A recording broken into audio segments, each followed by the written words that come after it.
What's up, everybody? This is going to be another car vlog. I am headed to work, and yeah, I want to talk real quick before I get to work. I have like actually I have like maybe 30 minutes, but I'm gonna talk about good 10-15 minutes. So today is 9/11. Okay, and the first question I'm going to ask you is, y'all see the little sparkle on my face? It's because of my fanny pack, so yeah. But I'm going to ask you, and this is going to go to Crystal, because she posts on Facebook, where were you? But I wasn't going to acknowledge this today, because I'm like literally over it.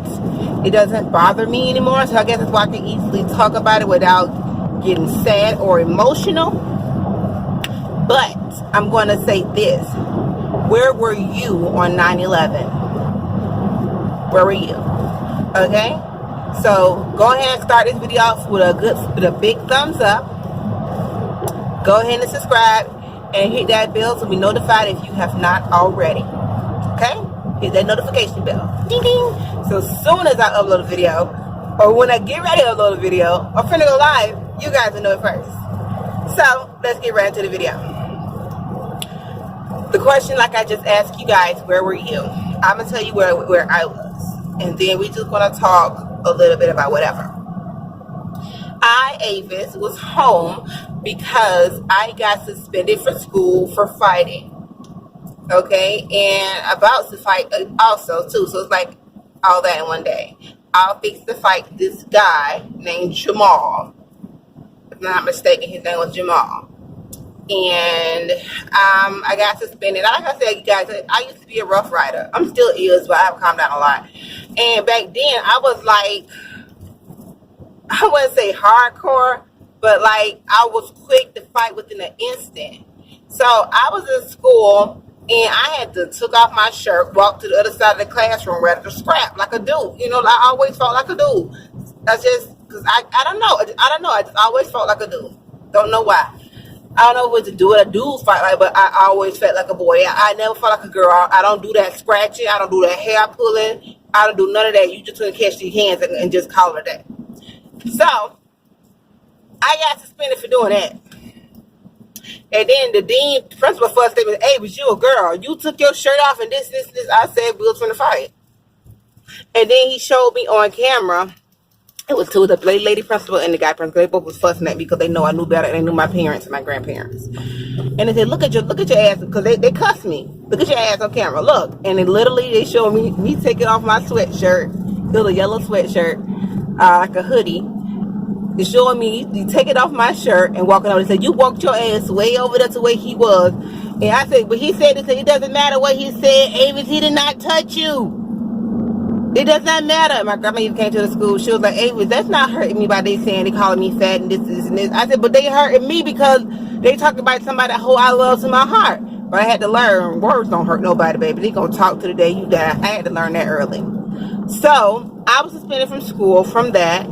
And so I was at my real mom's house, and on that day of 9/11, I remember mom had called. That's how I remember the date so well, because my mom had called my stepdad, because she left me home with him, and she had called him and told him about the world. I don't know what exactly was her words, but she had told him about what was going on at that time. I'm pretty sure he didn't even know or didn't care, because he was too busy trying to be grown and fondle with me. But that was the day that he actually full on penetration, had sex with me, raped me that day. It was not like a violent, brutal rape, but I did numerous times tell him to no and stop, and even pushed him away. But of course, he's like way bigger than me and musclier. So I mean, I wasn't finna fight you, because you ain't finna beat the shit out of me or kill me. And you said, then say you don't know where I'm at, my body off in the woods. So I always been that person. I always been that type of person, girl. Like, if a guy is forcing me to do something, I already said no, and just keep pushing away, and you just keep forcing, I just lay there and just let you do whatever and cry about it later. Period. Just cry about it later. And during the actual I don't want to use the word intercourse because it was not consensual. But during the actual action of it, I actually started crying. And I like, you know, you just cry, you shed a tear, whatever, and I heard wipe my tears away, whatever, and like that. So that's where I was on 9/11. Now I can tell you this, it took me, since then, I was like 15 years old. Yeah, like 15 years old, 15, 16 years old. Okay, and I had just got with Rome. Oh God, hold on. Whatever. Anyway, and just got Rome, but I remember I told Rome about it. And what I was gonna say, I got sidetracked. I just got sidetracked that fast. But anyways, it took me all this long time up until just a year or two ago. Maybe not 2 years, God forgive me, just a year ago, in a few months, for me to get over that.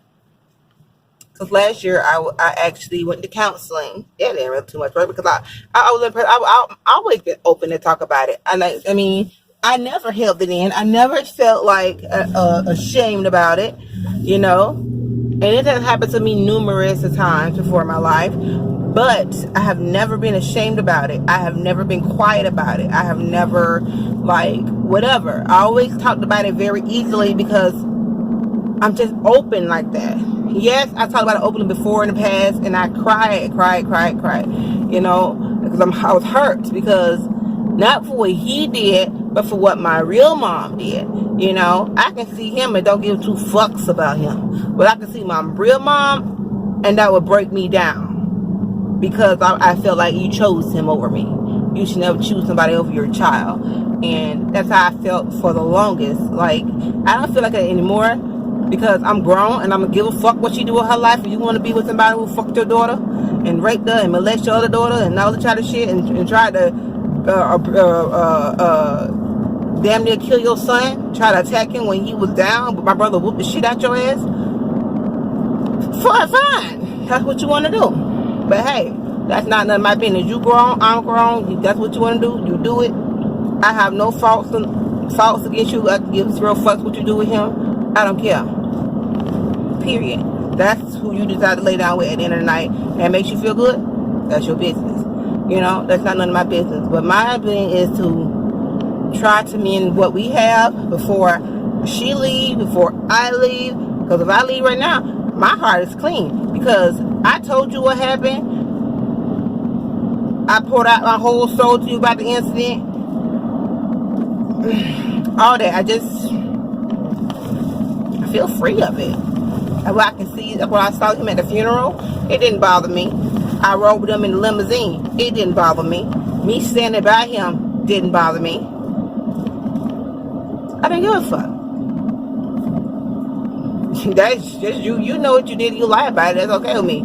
I don't care. I have lived my life long enough to have so many hurt and regret feelings about the situation to still let somebody have control over my life or my feelings. Therefore, I cannot move on with my life. I cannot live a life of peace and happiness because I'm always carrying that on my shoulders. I'm always having that on my head. There's no way a person can live their life unhappy when they have had a tragic accident or a tragic something in their life, and they still holding like a grudge or holding some kind of anger or pain towards somebody, whether it's their friends or whoever that have did them wrong. You don't have to be sexually, but whatever did them wrong, you cannot live your life if you are still holding a grudge against that person. You are still holding that in your heart. Your heart is not pure. You cannot live completely happy and feel free if you do not let that go. Period. I used to have nightmares about him at all. Sometimes I still used to have nightmares like all of them down there. Like that was my hell on earth down there at her house. But I am so free of that. It baffles me. Hold on, my mouth is parched.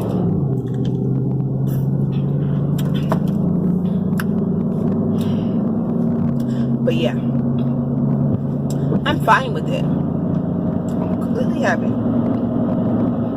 You know? So, where were you?